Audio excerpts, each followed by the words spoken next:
Эфирда яңалыклар вакыты, студияда Алсу Нуриева. Исәнмесез? Бүгенге чыгарылышның төп темалары. Төрле юнәлешләр буенча яңа белемнәр. Әлбәттә, синең үсешең турында дип исемләнгән беренче белем бирү форумы узды. Бик кызык булды, армадым да. Ознакайда премьера. Әсхар Шакировның тормыш юлын чагылдырган «Җылак» фильмы күрсәтелде. En zor vakit benim için elbette tuğan yakka kaytu. Tuğan halkın kuru. Tatar şalıkның kim ikenin anlatır atladım benim ömür boyu. Иң яхшыларны билгелейбез. Колабызда пауэрлифтинг һәм спортның көч төрләре чемпионаты узды. Шул вакыттан ук килгәндер инде ул спорттан курыкмау дигән нәрсәне, аңа мәхәббәт дигән нәрсәдә.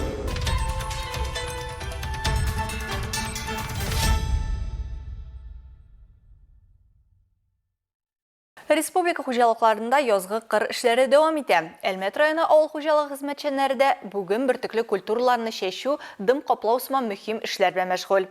Район авыл хуҗалыгы һәм азык-төлек идарәсе мәгълүматларына караганда, агросәнәгать комплексы эшләре әзерлек эшләрен вакытында башкарганга күрә, чәчү кампаниясе шактый уңышлы старт алды. Быел әлмәтләргә 37 мең гектардан артык мәйданда язгы культуралар чәчү бурычы тора. Бу язгы бодай, арпа, солы, горчица, кукуруз, көнбагыш. Бүгенге хисапта 15664 гектар мәйданда язгы культуралар чәчү башкарылган диелә. 13 мең гектар техника культураларның 5 мең гектар чамасы чәчелгән. 15 мең гектарда көзге культуралар чәчелгән иде. Аларның 79% мәйданы тукландырылган. Әле бу эш дәвам итә. Авыл хуҗалыгы хезмәтчәннәре каршында торган төп бурыч дым беткәнче бертөкле культураларны чәчеп өлгерү. Креатив процесслар фабрикасы яшьләр үзәгендә Татнефть профсоюзның «Про твое развитие» синең үсешең турында дип исемләнгән беренче белем бирү форумы узды. Яз һәм хезмәт бәйрәмен файдалы үткәрү максатыннан оештырылган чарада көн дәвамында профсоюз оешмалары әгъзаларының төрле юнәлешләр буенча лекцияләр тыңлап, мастер-классларда катнашу мөмкинлеге булды. Сүз Ләйсән Галиевага. Тынычлык, хезмәт, май һәм яңа белемнәр. Шундый лозунг астында Татнефть профсоюз белем бирү форумын оештырды. Нейрон челтәрләрен, көндәлек офис эшләрен ничек чишә? Шәхси брендны ничек пропагандаларга һәм булмаса гомумән ничек аны башлап җибәрергә? Шуның ише сорауларга спикерлар җавап бирә. Мы постарались максимально расширить спектр знаний, которые вы можете сегодня получить, и я искренне верю, что вы выйдете отсюда заряженными, потому что 1 мая – это весна, это душевный подъем, это... Онлайн һәм офлайн форматта узган форумда теләгән һәркем шәхси һәм социаль күнекмәләрне үстерергә һәм гамәли күнекмәләрнең нигезләрен алырга өйрәнә алды. Моннан тыш көндәлек тормышта очрый торган авыр вакытларда үз хисләре белән идарә итү алгоритмы белән дә уртаклаштылар. На самом деле здесь не только члены профсоюза. Чынлыкта монда профсоюз әгъзалары гына түгел, һәм бу бик яхшы. Кешеләр форумның буласын белүгә QR-кодны бер-берсенә җибәреп белдерттеләр. Бу бит безнең шәхси брендыбызны, Татнефть компаниясенең имиджын никадәр көчле икәнен дәлилләү. Моның турында ишетүчеләр дә нинди кайгыртучан компания, ул үз персоналы турында кайгырта һәм бу бик кыйммәт. Дорогого стоит. Светлана Хөснетдинова челтәрле маркетингта үзен тапкан. Форум турында кызыннан ишетеп, гариза җибәргәннән соң түземсезлек белән көтүен белдерә. Бик файдалы булды и һәрберсе бик кызык сөйләде. Менә сәгать 9-дан 6-га кадәр, кичке 6-га кадәр тыңладым. Бик кызык булды. Армадым да. Көннең финалында нефть төбәгендә яшәүчеләр өчен танылган тележурналист һәм алып баручы Максим Шарафетдинов чыгыш ясады. Ул халык алдында чыгыш ясау осталыклары белән уртаклашты. Шулай ук зур аудитория алдында эмоциональ стрессны җиңәр өчен берничә ысул тәкъдим итте. Многие из нас еще хорошо помнят традиционные первомайские демонстрации, на которых собирались тысячи людей. Сейчас праздник обрастает новыми традициями. Но, как и прежде, все ярко и особо размахано. Я к тому, что первое, что он хочет сделать, это сложить руки в замок, когда я отнимаю у него вот этот самый костыль. И вот за этим как раз нужно следить, чтобы вот как раз таких жестов не делать. По сути, это дрессура самого себя. То есть попросите там коллегу, либо там мужа или жену, вот вытаскиваете у вас этот листочек и просто следите за своими руками. Это все нарабатывается.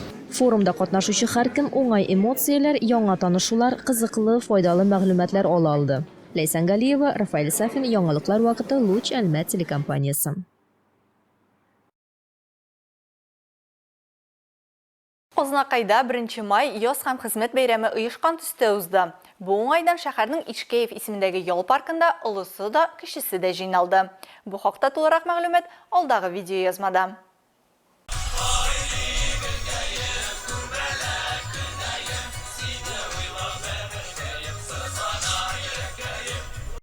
Ознакайлыларның һәм килгән кунакларны район башкарма комитеты җитәкчесе Ойдар Шәмсетдинов һәм район профсоюзларының координацион советы рәисе Рафаэль Шайдуллин сәламләп иң изге теләкләрен җиткерделәр. Этот день поистине является всенародным. Каждый из нас своим трудом создает основу для взаимопонимания и согласия. Именно труд и взаимопонимание являются залогом развития любого общества. Бәйрәмдә катнашучыларга район үзешчәннәре һәм балалар иҗат коллективлары күңелле чыгышларын бүләк иттеләр. Төрле мәйданчыкларда һава яланнары фестивале, спорт бәйгеләре узды. Теләүчеләр ГТО нормативларын да тапшыра алды. Балалар төрле уеннарда, конкурсларда катнашып, күңел ачты, бүләкләр яулады.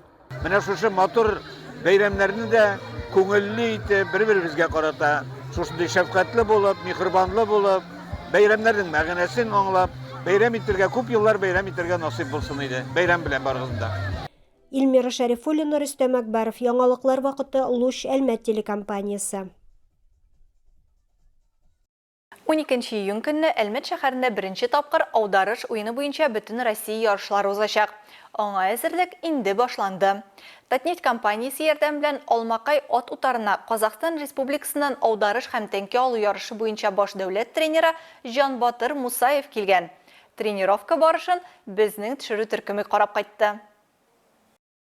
Аударыш көрәше буенча мастер-класс иртәнге 9-да ук башланган. Спортчыларның һәрберсе атка утырып уенда катнаша һәм Казахстанның аударыш һәм тәнкә алу ярышлары буенча баш дәүләт тренеры Жан Батыр Мусаев белән шәхси күнекмәләр ала. Биредә аударыш уены буенча бөтен Россия ярышларына, Азия турнирына һәм күчмә халыклар уены, ягъни Игорь Кочевниковка әзерлек башланган. Аны Алмакай ат утарында оештырганнар. Мәртәбәле кунагыбыз, кунак кына түгел, ул Республика Казахстанның баш дәүләт тренеры. И ул әзерли үзенең Казахстанда сборный аударыш буенча һәм тәнкә күтәрү буенча, тәнкә алу буенча. Менә безгә алып килде кагыйдәләрен ничек эшләргә, хәзер мастер-класс алып бара. Спортчылар тренер белән шәхси күнекмәләрне 3 көн дәвамында алачак. Төшке ашка кадәр алар аударыш уены буенча мастер-класс алса, обедтан соң тәнкә алу ярышы серләренә төшенә. Сіздерде енді спортшыларыңыз жақсы, өйткені... Сезнең спортчылар яхшы, чемпионат мирда да булып кайтканнар, 3-нче урынны алып. Җиңүгә мөмкинлекләре бар. Ярдә утырып ярышырга өйрәнсәләр әлбәттә. Аударыш ярышы халыкара уеннарында атның ярендә утырып уздырыла, ә бездә Россиядә ул ярсыз оештырыла. Шуңа күрә спортчылар тренерның һәр сүзенең асылына төшенергә тырыша. Ярдә утырып ярышы күнегүләренә өйрәнә. Чемпионат мирда бөтенесе аударышларны үткәрәләр ияр белән. Бездә республикада, Россиядә иярсез. Но мирга барганда ияр белән гел икенче төр була бит инде ул. Безгә авыррак. Менә былтыр барып килделәр. Ияр белән уже авыррак, ничек эшләргә белмибез. Ну, 3-нче урын алдылар, но барыбер медальләр алтын алып кайтасы килә бит инде. Спортчылар шәхси тренер белән үткән дәресләрдән алган күнекмәләрен 12 июнь көнне Әлмәт шәһәрендә узачак бөтен Россия ярышларында сынап карый алачак. Айгөл Шәрәфиева, Израк Сәйдкулов, яңалыклар вакыты, Луч Әлмәт телекомпаниясе. Ознакайда Татарстан Республикасы буенча пенсия һәм социаль иминиятләштерү фонды бүлекчәсе хезмәткәрләре арасында Көньяк-Көнчыгыш конференциясе спартакиадасы узды.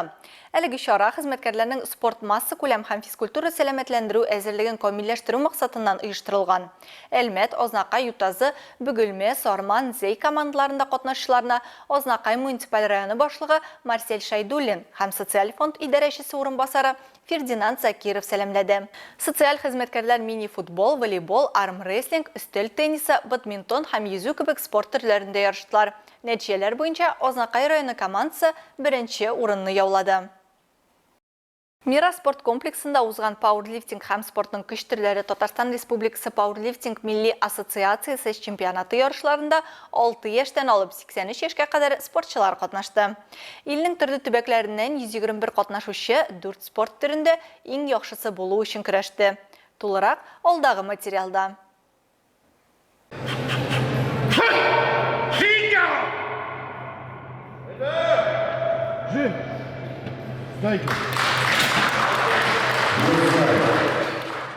Биредә үз авырлыкларына һәм яшьләренә карап төрле категориядәге спортчылар үзләренең осталык дәрәҗәсен күрсәтү өчен җыелдылар. Ярышлар 4 этапта узды. Авырлык белән утыру, штанганы ятып күтәрү, аяк һәм арка мускуллары ярдәмендә штанганы идәннән күтәрү һәм пауэрлифтинг. Бу күнегүләрнең һәрберсе техниканы дөрес башкаруны һәм позицияны дөрес күрсәтүне таләп итә. Оештыручылар билгеләп үткәнчә, быел катнашучыларның географиясе киң.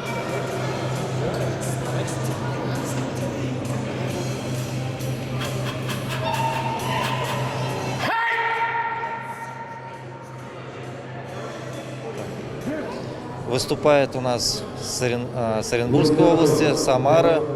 Биредә Оренбург өлкәсе, Самара, Башкортстан, Чуваш республикасынан катнашучылар бар. Шулай ук Татарстанның төрле шәһәрләреннән Казан, Әлмәт, Бөгелмә, Сарман, Түбәнкама, Чаллы, Чистай, Лениногорск спортчылары чыгыш ясый. Челны, Чистополь, Лениногорск.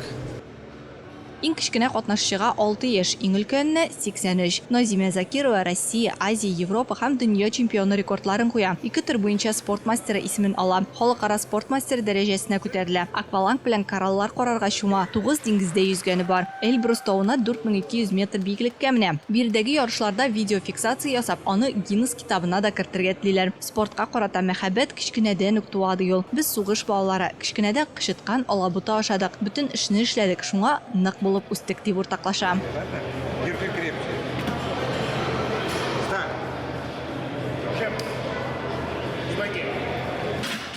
Күрше авылга йөреп эшләдем, анда велосипед белән чаңгы белән йөрдек инде.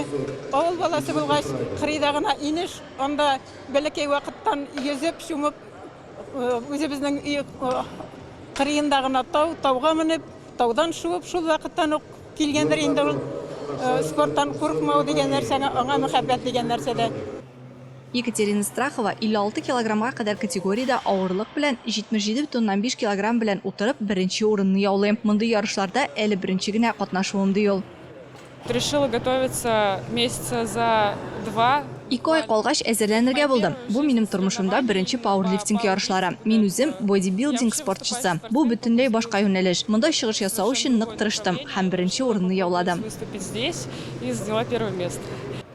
121 катнашчы арасында 32 катнашчының сәламәтлек мөмкинлекләре шикле булса да, алар башка мөмкинлекләренең шиксез икәнен исбатладылар. Аларның берсе Радик Михидиков. Ул 4 ел тирәсе ятып штанга күтәрү белән шөгыльләнә. Һәр тапкыр үз күрсәткечләрен яхшырта.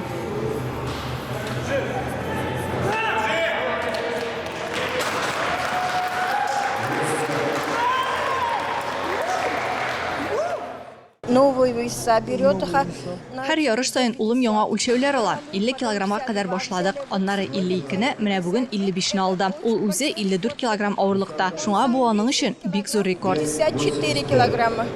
Ныклы көрәштән соң командалар түбәндәгечә бүленде. Беренче урын Яршаллы, икенче урын Әлмәт, өченче урынга Түбәнкама шәһәре командасы лаек булды.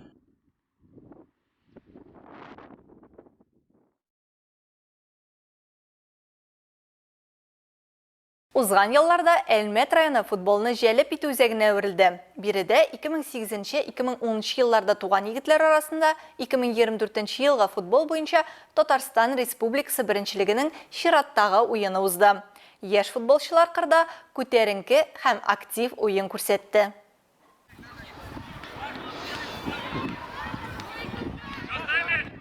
Кырда Әлмәт һәм Казан егетләренең футбол командалары үзләренең җитезлекләрен һәм осталыкларын күрсәтте. Тренерлар билгеләп үткәнчә, мондый очрашулар футбол белән мавыккан күп кенә егетләргә үзләрен күрсәтү өчен бик яхшы мөмкинлек. Спорт это жизнь.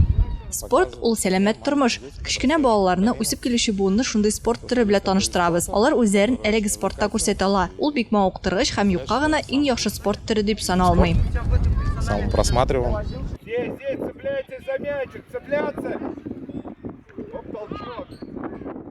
Турнирда төрле шәһәрләрдән 8 команда катнаша. Алар арасында Түбән Кама, Әлмәт, Яршаллы, Бөгелмә һәм Казан. Быел Татарстан Республикасы беренчелеге октябрьгә кадәр узачак. Беренче минуттан ук хуҗалар үзләрен бик уңайлы хис иттеләр. Үз көчләренә ышанып, яхшы уен алып бардылар.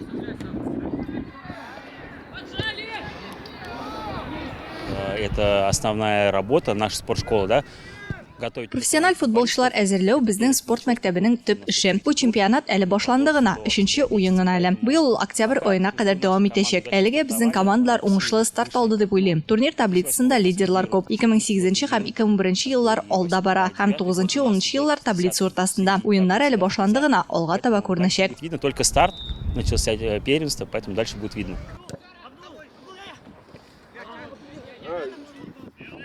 Икенче таймны безнең футболчылар бер сулышта үткәрделәр. Әлмәт спорт мәктәбе уенчысы Камил Кирамов билгеләп үткәнчә, команда рухы һәм дөрес сайланган тактика җайлы һәм нәтиҗәле уенга ирешергә ярдәм итә.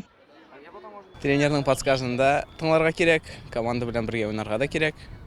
Бергә уйнамасагыз берәр-бердә булмый. Бер үзең уйнасаң, тупны синнән алалар да, кертәләр сиңа. Соңгы 5 минутта 2 гол кертеп, уен Казан спортчылар файдасына 3-2 исәбе белән тамамланды.